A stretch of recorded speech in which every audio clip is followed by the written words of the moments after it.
ایک حدیث پہ اگر عمل ہو جائے تو مجھے اللہ کی قسم کھا کر میں کہتا ہوں یہ کورونا کا پتہ ہی نہیں چلے گا کہاں گیا. صرف ایک حدیث. میرے نبی نے فرمایا 4 باتیں مجھ سے لے لو پھر دنیا بھی تمہاری ہے آخرت بھی تمہاری ہے. 4 اذا کانت فیک. 4 باتیں لے لو مجھ سے پھر دنیا بھی تمہاری ہے آخرت بھی تمہاری ہے. تمہیں کوئی ٹیڑھی آنکھ سے نہ دیکھ سکے گا, تمہیں کوئی نقصان نہ پہنچا سکے گا کہ تمہارے رب کا سایہ تم پہ چھا جائے گا. تو 4 باتیں کون سی ہیں؟ صدق و حدیث، ہمیشہ سچ بولنا، جھوٹ نہ بولنا. اب مجھے بتائیں، سارے یہ اینکرز بیٹھے ہیں، سارے ہمارے وزیر اعظم بیٹھے ہوئے ہیں، ہم کتنا جھوٹ بول رہے ہیں؟ ہم کس قدر جھوٹی قوم ہیں؟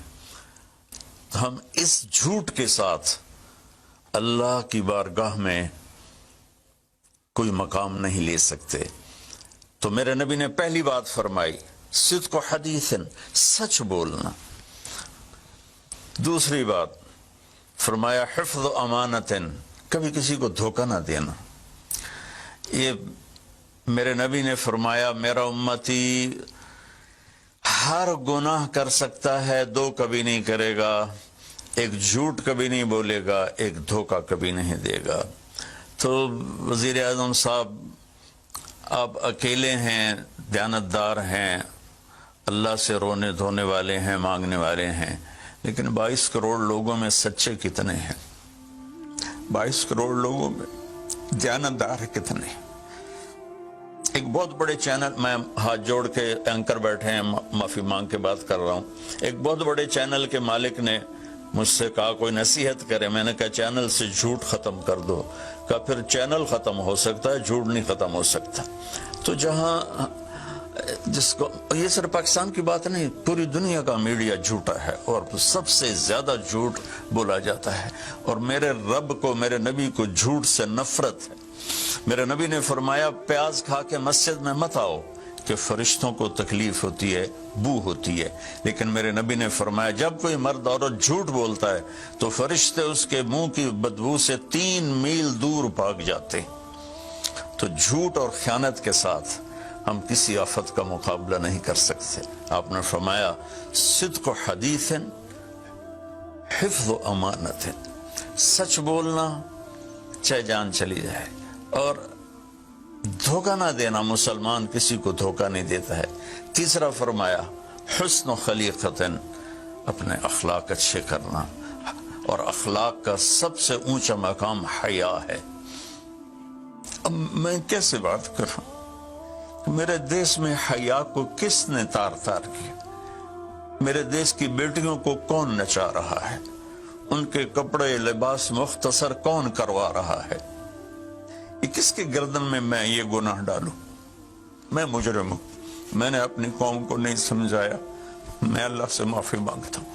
لیکن جب مسلمان کی بیٹی بے حیائی کی طرف چل پڑے اور نوجوان بے حیائی کی طرف چل پڑے تو اللہ کی رحمت. سب سے زیادہ عذاب قوم لوط پر آیا کہ وہ بے حیائی میں ساری باؤنڈریز کراس کر گئے تھے، تو اللہ تعالیٰ نے ان پر 5 عذاب بھیجے. 5، کسی قوم پہ 5 عذاب نہیں آئے، ایک ہی عذاب آتا تھا، ان پر 5 عذاب آئے. تو تیسری بات میرے نبی نے فرمائی ہے کہ حیا والے بنو، حیا والے بنو. میری نسل ہے، مجھ سے خان صاحب نے بات کی تھی پہلی دفعہ کہ میں چاہتا ہوں کہ میری یوتھ اللہ کے نبی کے ساتھ جڑے، چونکہ جو ہمارے کالج ہیں، ہماری یونیورسٹیز ہیں، ہمارے خاص طور پر جو یہ پرائیویٹ سکولز ہیں، یہ امت کو، نوجوانوں کو اللہ رسول سے کاٹ رہے ہیں. تو اللہ تعالیٰ یہ پہلا شخص ہے جس کے لیے میرے دل سے دعا نکلی جب اس نے کہا کہ میں نے آپ کو اس لیے بلایا ہے کہ میری قوم اپنے نبی کے ساتھ کیسے جڑ جائے.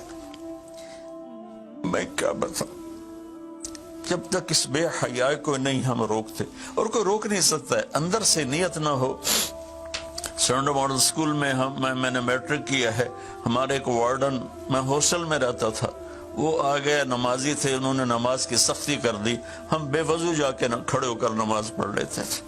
بے وضو، کیونکہ ڈنڈا انسان کو انسان نہیں بناتا ہے جب تک انسان اپنے من میں ڈوب کر پا جا سراغ زندگی۔ تو اگر میرا نہیں بنتا نہ بن، اپنا تو بن۔ یہ تو اپنے اندر دل دریا سمندروں ڈوگے کون دلان دیا جانے ہو، وچے بیڑے وچے جھیڑے وچے ونج مہانے ہو۔ میری قوم جھوٹ چھوڑ دے، میری قوم بددیانتی چھوڑ دے، میری قوم بے حیائی چھوڑ دے۔ وعفت فی طعمت، آخری بات میرے نبی نے کہا، رزق ہی امسا مغفور اللہ، جو صبح سے شام تک رزق حلال میں تھک جاتا ہے اس کے اس دن کے سارے گناہ معاف ہو جاتے۔ تو میں وزیر اعظم صاحب سے اپیل کروں گا کہ پوری قوم سے جیسے ڈونیشن مانگا ہے ایسی پوری قوم سے چلے۔ میں آپ کی طرف سے اپیل کرتا ہوں کہ کل یا آج رات رمضان کی آئے گی، ساری قوم 2 نفل پڑھے اپنے اپنے گھروں میں، اور ایک تسبیح لا الہ الا انت سبحانک انی کنت من الظالمین، جس کو یاد ہے پڑھ لے، جس کو نہیں یاد ہو استغفر اللہ کی ایک تسبیح پڑھ لے، اور پھر سب اللہ کے سامنے ہاتھ جوڑ کے معافی مانگے۔ اور اللہ تعالیٰ کہتا ہے ما من یوم الا والبحر یستاذن فی ان یغرق ابن آدم، روزانہ، یہ مسند احمد کی روایت، روزانہ سمندر کہتا ہے یا اللہ اجازت دے میں چڑھ جاؤں اور ان کو بہا دوں۔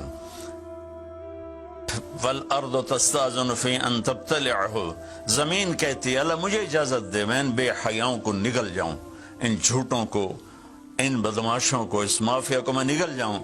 تو والملائکۃ تستاذن فی ان تعجلہ وتہلکہ، فرشتے اللہ سے کہتے ہیں یا اللہ تو ہمیں اجازت دے ہم ان کا صفایا کریں۔ میرا اللہ کہتا ہے دعو عبدی فانا عالم بعبدی منکم، جاؤ جاؤ اپنا کام کرو، یہ میرا بندہ ہے اور میں جانوں میرا بندہ جانے۔ ان کان عبدکم فشانکم بہی، تمہارا بندہ ہے تو مار دو، ان کان عبدی فمنی ولی عبد، اگر میرا ہے تو میں انتظار کروں گا، میں انتظار کروں گا۔ پچھلی قوموں میں ایک طوائف نے کتے کو پانی پلایا تو اللہ نے اس کی بخشش کر دی، معاف کرو، ہم تو مائل بکرم ہیں، کوئی سائل ہی نہیں، کوئی مانگنے والا تو ہو۔ ان 4 چیزوں نے ہماری ہر چیز بکھیر دی، توڑ دی۔ کسی بھی قوم کے لیے جھوٹ، بددیانتی، بے حیائی اور رزق حرام یہ ان کو تباہ و برباد کر دیتا ہے، اور کوئی قوم سچائی، دیانتداری، پاک دامنی اور رزق حلال پر ہوگی تو اللہ کا سایہ ان پر چھا جائے گا، اور دنیا کی کوئی طاقت ان کی طرف آنکھ اٹھا کر نہیں دیکھ سکتی۔ ہم تو اجڑے چمن کے مالی ہیں، عمران خان کو اجڑا چمن ملا ہے، کہاں تک آباد کر سکے گا، اللہ اس کی مدد کرے۔ چمن کے تخت پر جس دم شہ گل کا تجمل تھا، ہزاروں بلبلیں تھی باغ میں، ایک شور تھا، غل تھا، کھلی جب آنکھ نرگسی نہ تھا جز خار کچھ باقی، بتاتا باغ مارو رو، یہاں غنچہ یہاں گل تھا، یہاں غنچہ یہاں گل تھا۔ ابھی عمران صاحب نے یرموک کی اور قادسیہ کی بات کی، کتنے تھے؟ 30,000 تھے خالد ابن ولید کے کمانڈ میں، اور سامنے باہان جو تھا وہ 3 لاکھ کا لشکر لے کر آیا ہوا تھا، اور قادسیہ کے میدان میں بھی 30,000 صحابہ تھے، اور ادھر سے جو رستم تھا وہ 3 لاکھ کا لشکر لے کر آیا ہوا تھا، ان کے ساتھ اللہ تھا۔ ہم اللہ کو ساتھ لیں، سارے اسباب اختیار کریں۔ مالداروں سے کہتا ہوں، میں نے اپنا کلپ الگ ریکارڈ کرا ہے کہ اس سال ساری زکوٰۃ ان غریبوں میں تقسیم کریں۔ آپ تک تو ہر آدمی نہیں پہنچ سکے گا، اپنے اپنے علاقے میں جو مالدار لوگ ہیں وہ اپنی زکوٰۃ غریبوں میں ان میں تقسیم کریں، ان کے گھر جا کر دیں۔ کسی ایک کی دعا لگ گئی نا تو 7 نسلیں ہماری آباد ہو جائیں گی۔ تو بس میں معافی چاہتا ہوں، آپ نے مجھے کافی دیر بٹھایا تو میں نے بھی تھوڑا سا آپ کا ٹائم لے لیا، تو آپ درود شریف پڑھیں۔